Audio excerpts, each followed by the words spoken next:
terminée. On voit le détachement de la garde présidentielle qui va donc faire les honneurs aux autorités qui seront ici présentes sur le perron, sur le perron d'honneur donc du palais de la République à Aboubakri. Omar ni nga ko waxee noonu la Cheikh Ahmadou Bamba wax na ko sànq tey bés bu màgg la ndax bés boo xam ni la Sénégal day màggal bés bi mu moomee boppam mu di juróom benn fukk ak ñeenteelu anniversaire indépendance su Sénégal ñu nag fii ci makkaanu njiitu réew mi RTS indi fi dispositif bu am solo pour waneleeg askan wi li nga xam ni mooy xew fii ñu ngi xaarandi donc njiitu réew mu bees mi di Bassirou Diomaye Faye ñu ngi koy xaar fii ci bu 10 heures jotee laata muy ñëw nag am na yeneen autorités yoo xam ne ñu ngi leen di xaar ñu ñëw war a mën a fekkee lii di levée des couleurs fii ci palais de la République li ñu leen mën a xamal rek moo di kii nga xam ni mooy le colonel Adama Gueye di gouverneur militaire du palais moom jot na yegg si ba palais donc ñu ngi xaarandi yeneen autorités yi comme ni ko Omar waxee président assemblée nationale président conseil économique social et environnemental waaye itam yeneen autorités yoo xam ne dinañ ñëw fekkee lii nga xam ne mooy levée des couleurs ñu koy amal fii ci makkaanu njiitu réew bi. Voilà, Aboubakri, à l'instant ñu ngi apercevoir ki nga xam ni mooy chef d'état-major particulier du président de la République moom mooy ñëw nii kon ñu koy defal ay honneur ngir rek dalal ko jàmm ci cérémonie bu am solo bi.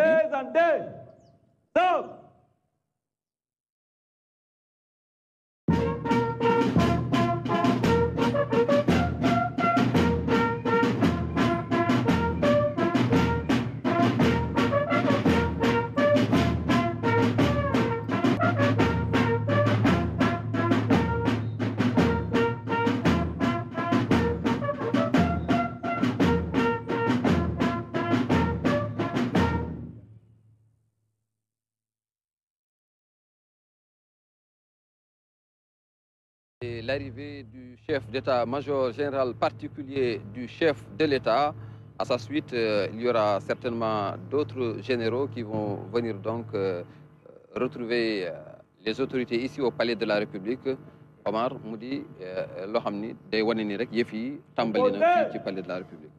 Absolument. Aboubakri di nga gis ñeneen ñu ñëw ndax comme ni ma ko waxee autorités yi nga xam ni ñoom ñoo représenté armée bi ñoom ñooy jiitu président de la République waaye tamit yeneen président d'institution yi wax nga ko léegi chef d'état-major particulier du président de la République moom moo ñëw noonu léegi nag ci programme bi dafa naa ki war a yegsi après moom mooy kii nga xam ni mooy le général de corps d'armée chef d'état-major des armées moom moo war a yegsi wala le grand chancelier dafa naa le grand chancelier dans tous les cas on va l'apercevoir bu yegsee rek kon ñu bàyyi ngeen dund li nga xam ne mooy accueil bi ñu koy réserver donc en principe chef d'état le général grand chancelier moom mooy ñëw bu ci noppee waa may seignan après je pense que si le SEMGA di ñëw ak ki nga xamante ni moo diriger gendarmerie muy le haut commandant de la gendarmerie nationale donc ñoom ñëpp kon dinañu teew fii ci kanam su ko defee ñu ñëw précédé président de la République ak yeneen chef d'institution yi ndax noonu la cérémonie bi daan demee fii bu njiitu réew mi yegsee nag ñuy soog a tàmbali levée des couleurs bi ci 10 heures lañ ko prévoir maa ngi koy fàttali Aboubakri. Effectivement, donc après l'arrivée du chef d'état-major particulier du chef de l'État, il est attendu l'arrivée du grand chancelier, mais également celle du SEMGA, le chef d'état-major général des forces armées, mais aussi, comme vous l'avez dit, le haut commandant de la gendarmerie nationale, directeur de la justice militaire, en l'occurrence le général Moussa Fall. Mais il y aura également les présidents d'institutions, il y aura également le nouveau Premier ministre Ousmane Sonko, qui fera partie des proches collaborateurs du président Bassirou Diomaye Diakhar Faye, qui sont donc attendus ici au Palais de la République. oui Aboubacry ni nga ko waxee rek mu nekk lu am solo kon cérémonie boo xam ni ñu fàttali ko mbokk yi fii lañ koy defee ci palais de la République muy levée des couleurs loolu nag li ko waral mooy président Bassirou Diomaye Faye def ko fas yéene célébrer 4 avril fête de l'indépendance dans la sobriété moo waral kon ñuy def cérémonie de levée des couleurs bi kon Aboubacry assister à l'arrivée des officiers généraux. beneen général mooy ñëw noonu. Monsieur le général d'armée de corps d'armée, grand chancelier de l'ordre national. Voilà, grand chancelier comme ni ñu ko waxee. Monsieur le général de corps d'armée, chef d'état-major des armées. De monsieur le général de corps d'armée, haut commandant de la gendarmerie nationale et directeur de la justice militaire. dafa naa ñuy ñëw. Arrivée groupée des officiers généraux.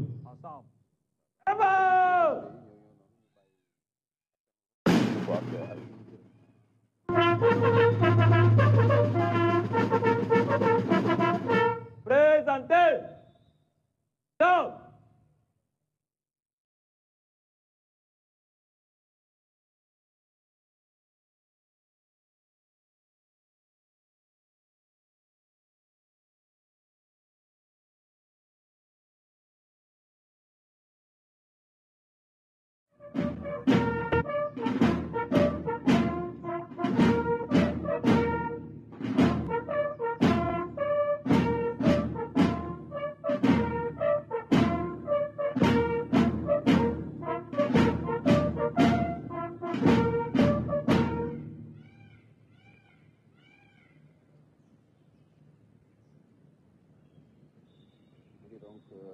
Arrivé ñetti généraux yi, en l'occurrence le général Meysegnan, grand chancelier, mais aussi le SEMGA et le haut commandant de la gendarmerie nationale, directeur de la justice militaire.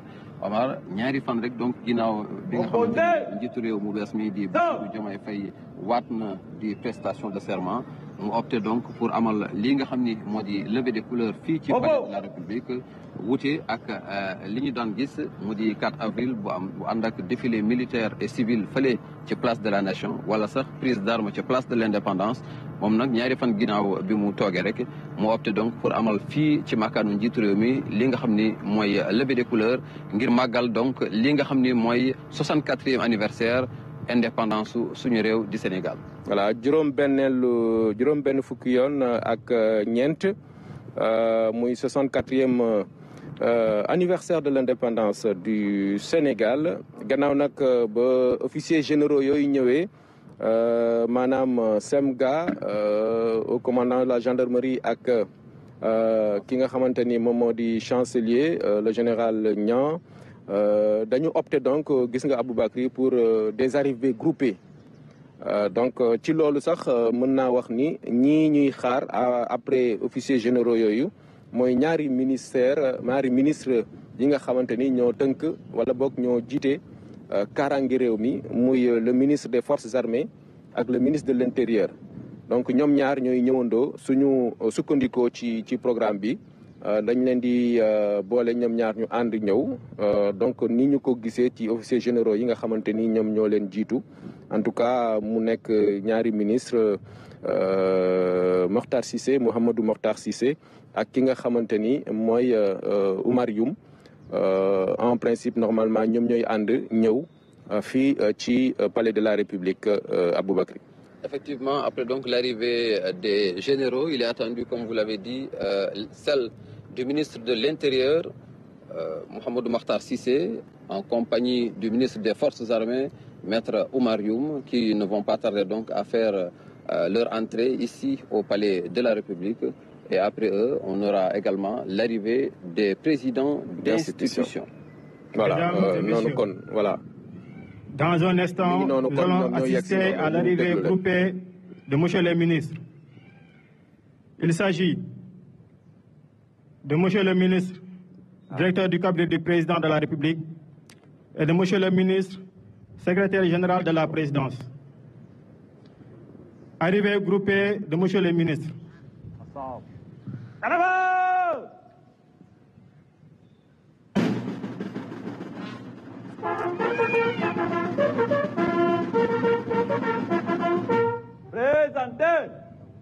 Stop.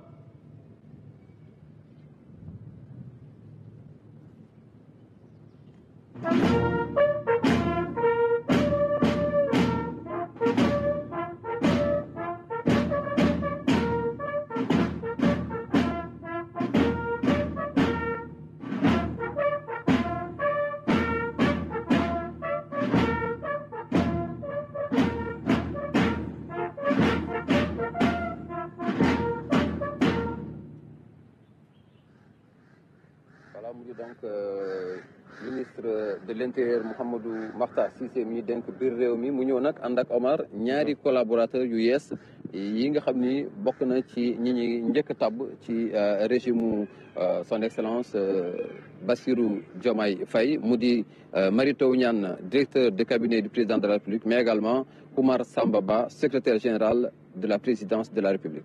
Voilà mu wute kon li ñu annoncé ci programme bi ndax dañ ne woon ministre de l'intérieur la ak MFA ministre des forces armées mais donc comme niñ ko gisee les nouveaux ministres directeurs de cabinet et ministre secrétaire général ñoom ñoo ànd ak ministre de l'intérieur kon ci arrivé boobu nga xamante ni dund nañ ko léegi nag su fekkente ni ne sukkandiku nañu ba léegi ci programme bi donc dinañu assister à l'arrivée des présidents d'institutions donc ñoom it dafa naa ni arrivée groupée lay nekk suma juumul on attendra de voir mais ci programme bi en tout cas loolu la ñu prévoir mu nekk président des institutions président Assemblée nationale premier ministre président conseil économique social et environnemental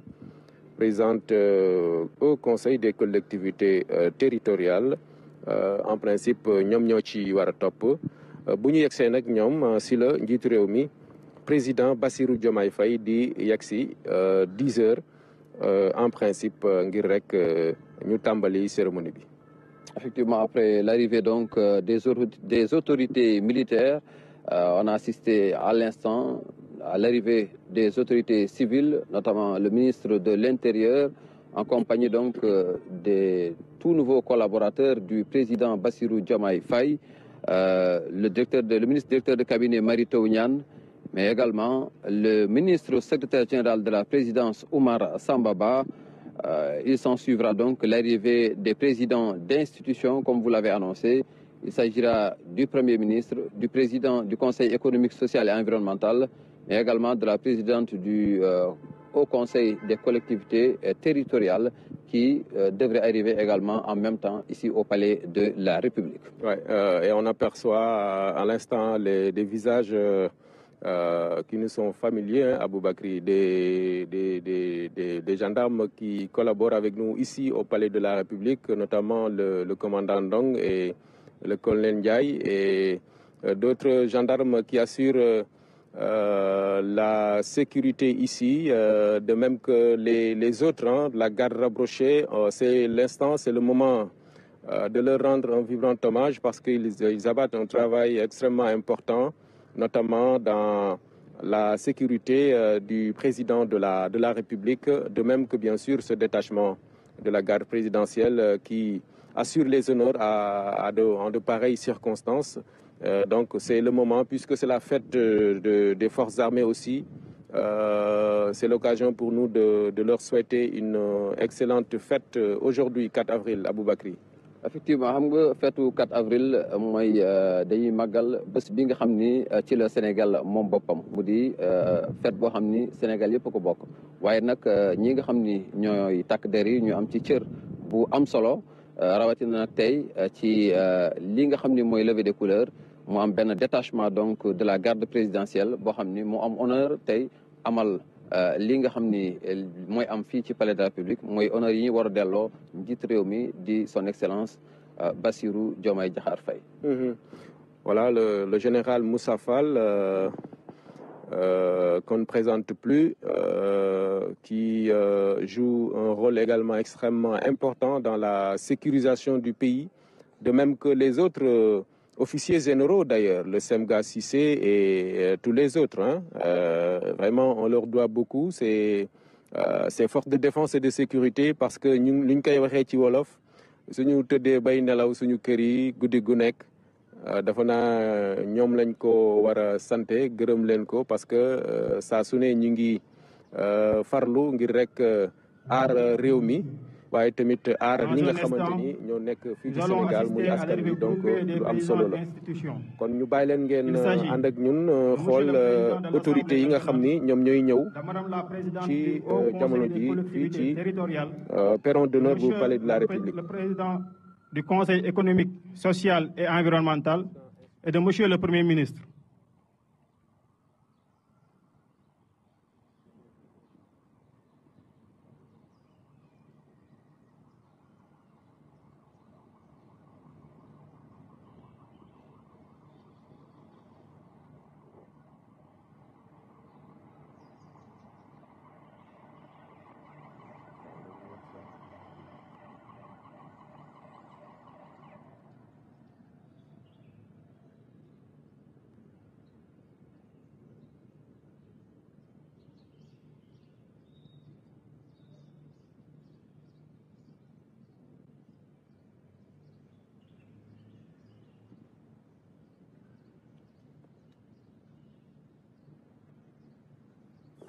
ki nga xam ni mooy maître de cérémonie bi mu ngi doon donc annoncé arrivée premier ministre mu war a ànd ak présidente conseil au conseil des collectivités territoriales ak ki nga xam ni mooy président conseil économique social et environnemental. voilà muy institution yi nga xam ni ñoom ñoo ngànk réew mi ginnaaw président de la république nga xam ni moom moo jiitu ci institution yooyu la. kon ñeneen ñi topp ci moom muy président assemblée nationale ak conseil des collectivités territoriales président conseil économique social et environnemental ñooñu kon di institution yu am solo maître de cérémonie bi annoncé na dafa na premier ministre ak président conseil économique social et environnemental donc su fekkee jàppandi na dafa naa dinañ leen gis ñu yegsi fii ci palais de la République balaa président de la République Bassirou Diomaye Faye di yegsi ndax noonu lañ ko tëralee ci doxalinu cérémonie bi muy lu am solo Aboubacry ñu ngi doon waxtaan ci rôle bu am solo bi nga xam ne force de défense et de sécurité yi ñu ngi koy joué ci suñu réew muy loo xam ni baax na ñu koy fàttali waaye tamit di leen ci sant di leen gërëm ci seen taxawaay. di fàttali également que thème ren bi d'ailleurs ci loolu la jëm mu di le rôle des forces armées dans la cohésion nationale te démb njiitu réew mi ci discours bi nga xam ni mooy discours bi mu njëkk amal fàttali na ko mooy li muy woote mooy jàmm li muy woote mooy Sénégal ànd doon benn ñu ànd juboo donc daa di doxal.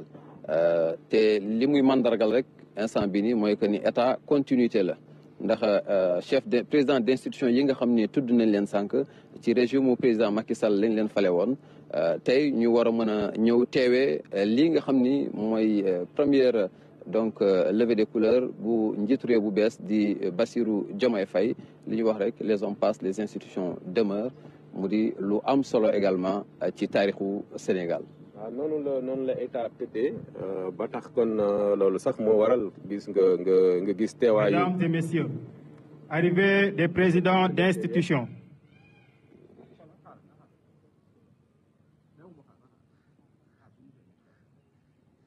mu doon annoncé sànq léegi la ñuy doog a di yegsi. voilà muy premier ministre di. président conseil économique social et environnemental waaye président assemblée nationale.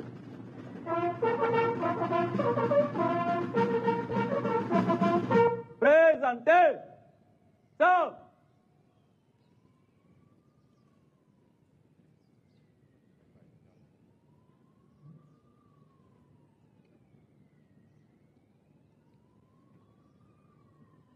voilà monsieur Amadou Mame Diop.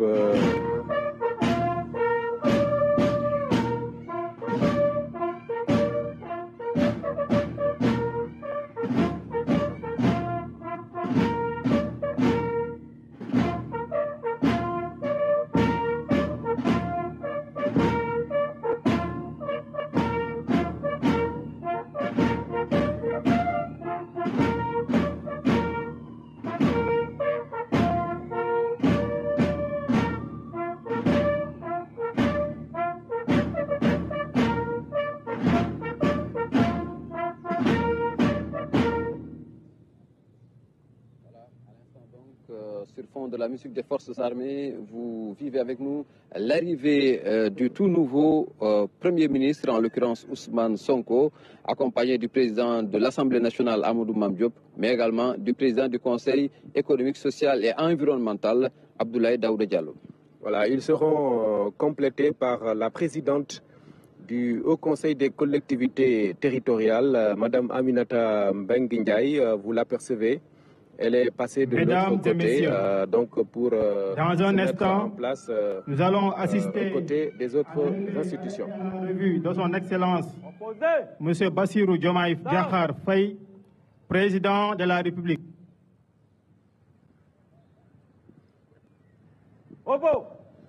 Voilà, donc le maître de cérémonie qui vient d'annoncer l'arrivée imminente du président de la République, Bassirou Diomaye Diakhar Faye, qui dans quelques instants donc va arriver ici au Palais de la République, et ça va marquer donc le début de la cérémonie solennelle de levée des couleurs ici au Palais de la République. Voilà, c'est dans quelques poignées de secondes, on va dire, parce qu'il est 10h moins 2. Dans 2 minutes plus précisément, vous allez apercevoir le président de la République, son Excellence Bassirou Diomaye Diakhar Faye, ici, qui va rejoindre l'assistance, la mise en place déjà prête pour assister, diriger, lui le président, cette cérémonie de levée des couleurs symbolique de la célébration de la fête de l'indépendance de notre pays, 64e du genre Aboubakri. Effectivement, le président de la République va donc à son arrivée passer en revue le détachement de la garde présidentielle avant donc d'assister à la levée des couleurs jusqu'au mât. Et ensuite, il viendra donc saluer les autorités présentes ici au Palais de la République pour assister à cette cérémonie solennelle de levée des couleurs. Voilà, léegi rek kon ngeen gis président Bassirou Diomaye Faye yegsi na fii ci Palais de la République, di ngeen gis maître de cérémonie bi annoncé ko léegi ndax 10h pile la waroon dugg si fii 10h nag daanaka moins 1 minute. Léegi rek ngeen gis ko mu yegsi kon jaar ci tapis rouge bi ñu rendre ko les honneurs. Voilà, ñu bàyyi ak maître de cérémonie. Revue de son Excellence Monsieur Bassirou Diomaye Diakhar Faye, président de la République.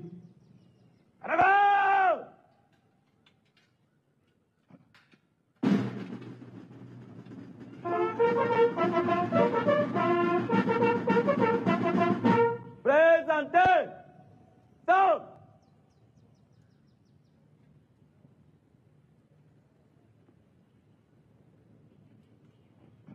Voilà, le chef de l'État habillé en tenue traditionnelle, une tenue assez symbolique, hein, parce que c'est la fête de l'indépendance. Hein.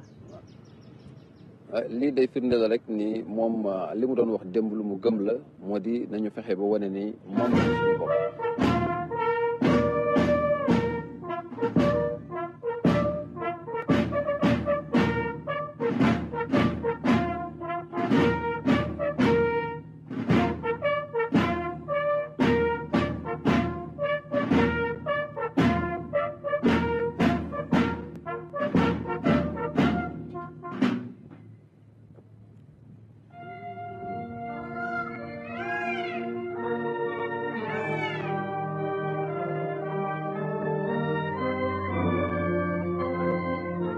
Excellence, Monsieur le Président de la République, les honneurs vous sont rendus par un détachement de l'escadron spécial de la garde présidentielle commandé par le lieutenant Jean-Michel Ndiaye.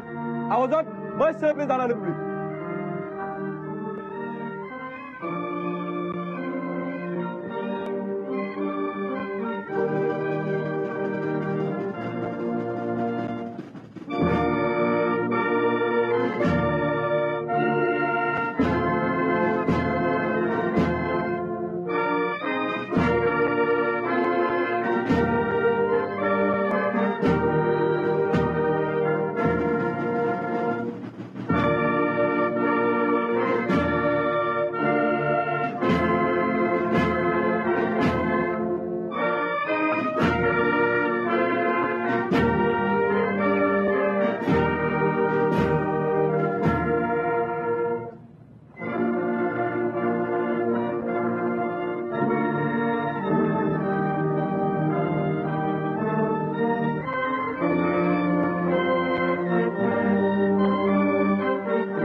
Opposé. Stop.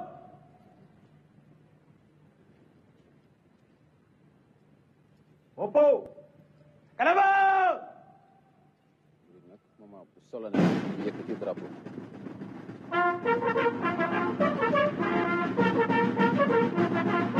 Présenté.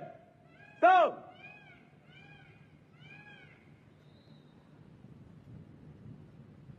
Attention pour les couleurs. Envoyez.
lii nag di bàkku suñu réew di hymne national di wane ne rek ni jëf yi dafa mel ni